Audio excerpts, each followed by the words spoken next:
ఓం నమో శ్రీ లక్ష్మీ వెంకటేశ్వరాయ శ్రీ మహాగణాధిపతయే నమః. ఉగ్రం వీరం మహావిష్ణుం జ్వలంతం సర్వతోముఖం నృసింహం భీషణం భద్రం మృత్యుర్నమామ్యహం. ప్రేక్షకులకు నమస్కారాలు తెలియజేస్తూ మనం మే నెలలో మన యొక్క రాశుల వారికి ఎలా ఉంటుంది అనే విషయం తెలుసుకుంటూ మనం మే నెలలో గ్రహాల యొక్క పరిస్థితి కూడా అందులో మనం తెలుసుకుందాం.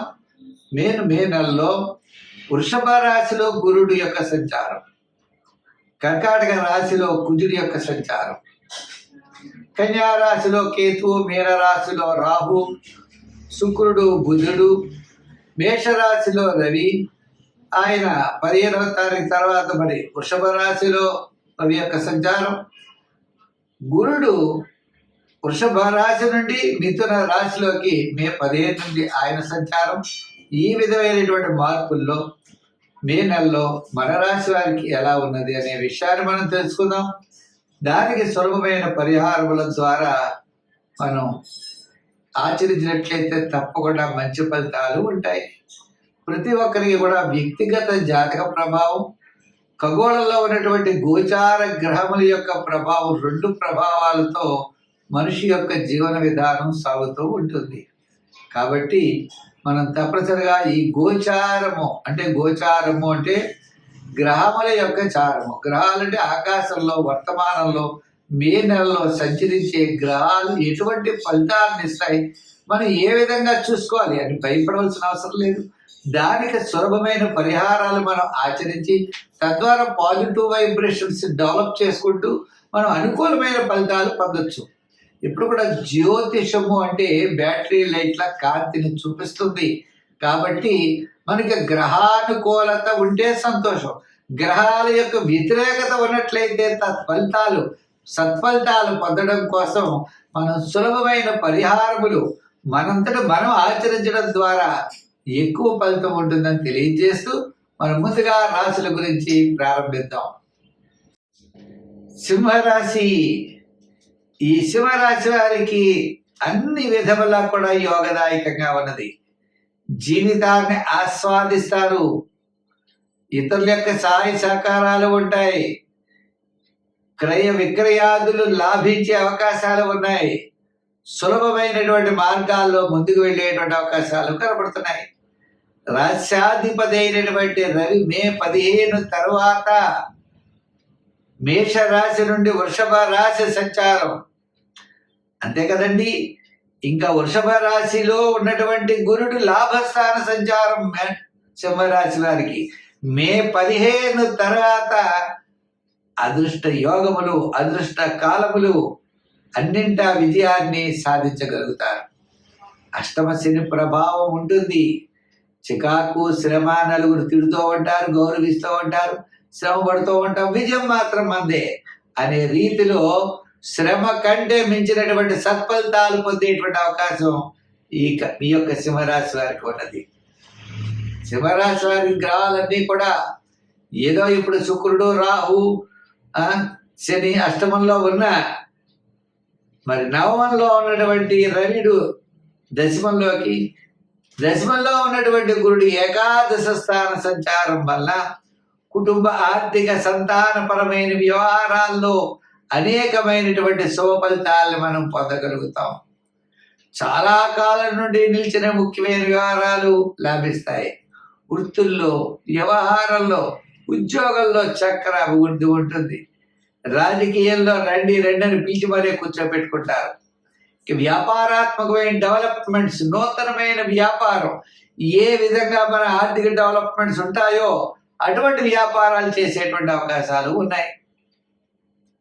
అందుచేత ఈ సింహరాశి వారికి అన్ని విధాలా కూడా యోగదాయకంగా ఉంటుంది. మే 15 వరకు సామాన్యంగా ఉన్న మే 15 నుండి అన్నింటి విజయాన్ని సాధించగలుగుతారు. ఈ రాశి వారు అష్టమ శని ప్రభావం కారణం చేత నల దమయంతుల యొక్క చరిత్ర వినండి. శనివారం నాడు మరి అష్టమ శని ప్రభావ కారణం చేత శనికి తైలాభిషేకాలు చేయండి. నల దమయంతుల చరిత్ర వినండి. దానాల్లో నువ్వులు దానం చేయండి. సంఖ్యల్లో 1 వాడండి. ప్రతి విషయాన్ని నిదానంగా వ్యవహరిస్తే సర్వత్రా విజయం మీ వద్దనే ఉంటుంది. స్వస్తి. మీనరాశి. ఈ మీనరాశి వారికి మనం చూసినట్లయితే తప్పనిసరిగా మరి తృతీయంలో ఉన్న గురుడు చతుర్థ స్థాన సంచారం, ఆల్రెడీ రాశిలోనే శని, గ్రహాలన్నీ కూడా మిశ్రమైనటువంటి ఫలితాలు కనబడుతున్నాయి. అయితే ఆత్మస్థైర్యం కొంతలో కొంత మే 15 నుంచి మే నెలాఖరు వరకు అనుకూలమైన ఫలితాలు ఉంటాయి. కుటుంబార్థిక సంతానపరమైన వ్యవహారాలు, ఆత్మవిశ్వాసం, దృఢమైన విశ్వాసంతో ముందుకు వెళతారు. సూర్య భగవానుడు మే 15 తర్వాత మేషం నుండి వృషభ రాశి సంచారమే దీనికి ముఖ్య కారణం. మిగిలిన గ్రహాలన్నీ కూడా చాలా అనుకూలంగా ఉన్నాయి. పంచమంలో కుజుడు, మరి సప్తమంలో కేతువు, జన్మంలోనే రాహు, శని, వీళ్ళంతా. అందుచేత ఏ పని చేసినా చాలా నిదానముగా చేయాలి. ఉద్యోగస్తులు ఉన్నారనుకోండి, అధికారులతో జాగ్రత్తలు తీసుకోవాలి. రాజకీయ నాయకులు కూడా మాట్లాడేటప్పుడు, ప్రయాణాదులు చేసేటప్పుడు, వృత్తుల వారు కూడా నూతనమైన వృత్తులు చేయకుండా సామాన్యమైన వృత్తులు చేయాలి. గోచార రీత్యా ఈ రాశి వారికి మిశ్రమైనటువంటి ఫలితాలు ఉన్నాయి. ఒక్క సూర్య భగవాన్ అంటే దృఢమైన మనస్సు, అదే మిమ్మల్ని విజయం వైపుకి తీసుకువెడుతుంది. ఎంతో శ్రమతో కానీ విజయం దక్కదు. సులభమైన మార్గములు ఏమీ పనికిరావు. మీ ఆలోచనలు చాలా కరెక్ట్గా ఉండాలి. మీ ప్రణాళికలు చాలా కరెక్ట్గా ఉండాలి.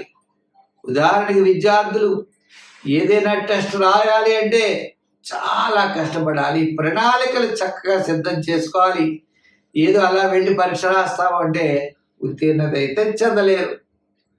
ప్రణాళికబద్ధమైనది ఏదైనా సరే ఈ రాశి వారు విజయం సాధిస్తారు. ఏ ప్లాను లేకపోతే మాత్రం విజయం సాధించే అవకాశాలు లేవు. అంతేకాదు ఆర్థిక ప్రణాళికలు కూడా చాలా అవసరం.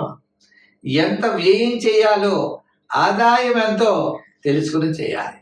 కొత్త కొత్త వ్యాపారాదులు పెట్టుబడి పెట్టడం, కొత్త కొత్త ఆలోచనలతో ముందుకు దూసుకు వెళ్ళడం, కనపడిన వాడికి హామీలు సంతకం మధ్యవర్తిత్వానికి సంతకాలు పెట్టడం, మనం ఏదో చేద్దాం అనుకునేప్పుడు చాలా ఇబ్బందులు ఫేస్ చేయవలసిన పరిస్థితులు ఉన్నాయి. అయితే మరి ఈ గ్రహాలన్నీ ఇలా ఉన్నప్పుడు మనం ఏ విధమైన అనుకూలమైన ఫలితాలు పొందగలం? ప్రమాదాల నుండి మనం ఎలా తప్పించుకోగలం?